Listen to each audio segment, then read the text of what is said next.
আসসালামু আলাইকুম বন্ধুরা, কেমন আছেন? আজ আমি ঝোল রান্না করব ঢেঁড়স, লাউ আর কচু দিয়ে। চলুন দেখে নিই। প্রথমে আমি কড়াইয়ে তেল দিয়ে নিলাম। একটু তেল গরম হতে দিব। যতক্ষণ না পর্যন্ত তেল গরম হচ্ছে ততক্ষণে আমরা জিরা বের করে নেব। জিরাটা গরম হলে তেলে ছেড়ে দিব। দেন আমরা একটু গ্যাসের ফ্লেমটাকে স্লো করে দিব যাতে জিরা পুড়ে না যায়। তারপর আমরা এখানে পেঁয়াজ দিয়ে নেব। পেঁয়াজটা বাদামি করে ভেজে নেওয়া লাগবে যেন সুন্দর একটা স্মেল আসে।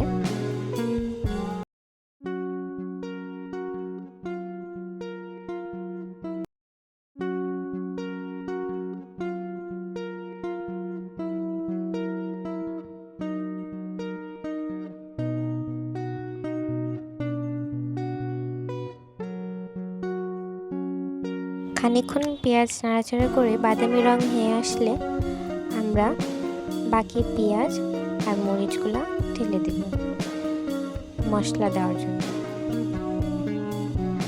দেখুন বন্ধুরা, আমরা পেঁয়াজ আর মরিচ ঢেলে দিচ্ছি। এখন আমরা এটা নাড়ব। অল্প একটু সাধারণ একটু তেলে ভেজে নিব যাতে মরিচটা তেলের সাথে একটু ভেজে যায়। আর একটু লবণ দিয়ে নেব। লবণ দিলে পেঁয়াজ আর মরিচ খুব তাড়াতাড়ি নরম হয়ে লাল হইতে সাহায্য করে। এখন আমরা একটু নাড়াচাড়া করে নেব। তারপরে আমরা একে একে হলুদ, লাল মরিচ এসবের গুঁড়া আমরা দিয়ে নেব। এবার আমরা লাল মরিচ গুঁড়া, হলুদ দিয়ে এরপর আমরা ভেজে নেব। লাল মরিচের গুঁড়া যদি আপনার প্রয়োজন মতো স্বাদ অনুযায়ী বেড়ে কমে নিতে পারেন, এটা আপনাদের বিষয়। নাড়াচাড়া করে নিয়ে আমরা এখানে আদা আর রসুন দিয়ে নেব। আদা আর রসুন দেওয়ার পর একটু হালকা আঁচে এটা ভেজে নেব। ভেজে নিয়ে পরিমাণ মতো পানি দিয়ে এটাকে কষানোর জন্য রেখে দেব। আর ভুলিয়ে গেছিলাম, এটা জিরা দিয়ে নিতে হবে। তারপর পানি দিয়ে নিলাম। পানি দিয়ে নিয়ে আমরা এটাকে কষানোর জন্য রাখবো যতক্ষণ না পর্যন্ত উপরে তেল ভেসে উঠছে। এখন আমরা নেড়ে চেড়ে নিয়ে এটা ঢাকনা দিয়ে ঢেকে দিব যতক্ষণ না পর্যন্ত তেল উপরে উঠে আসছে। এখন বন্ধুরা, তেল উঠে এসেছে। আমরা এই পর্যায়ে একটু কষিয়ে নিব। আসলে কষানোর উপরই রান্নার স্বাদটা বোঝা যায়। এখন আমরা এখানে মাছ দিয়ে নিব। মাছগুলা কষানোর মধ্যে কষে নিলে মাছের যে আঁশ গন্ধগুলো থাকে সেটা আর থাকে না এবং একটা সুন্দর গন্ধ তার মধ্যে চলে যায়। মাছটা আমরা মশলাগুলো ভিতরে যাওয়া পর্যন্ত আমরা একটু কষতে থাকবো।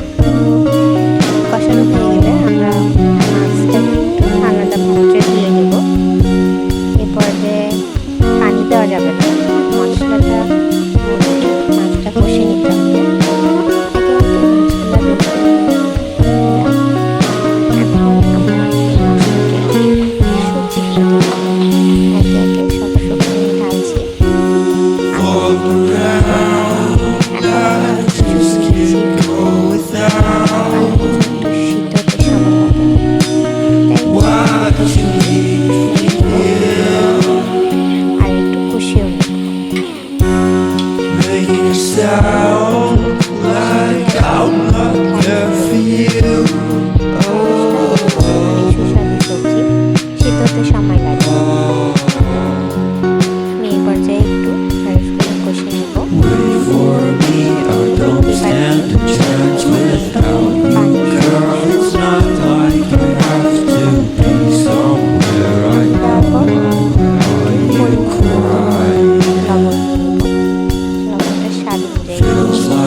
Since I last saw you, but now I won't come back.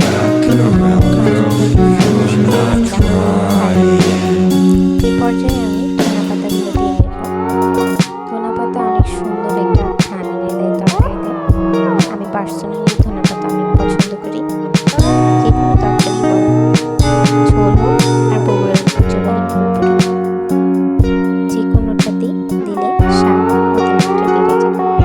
আজকে আমি বড় মাছের ঝোল করে দেখাবো। কোনো আরেকদিন ইনশাআল্লাহ পুরো রেসিপি করে দেখাবো।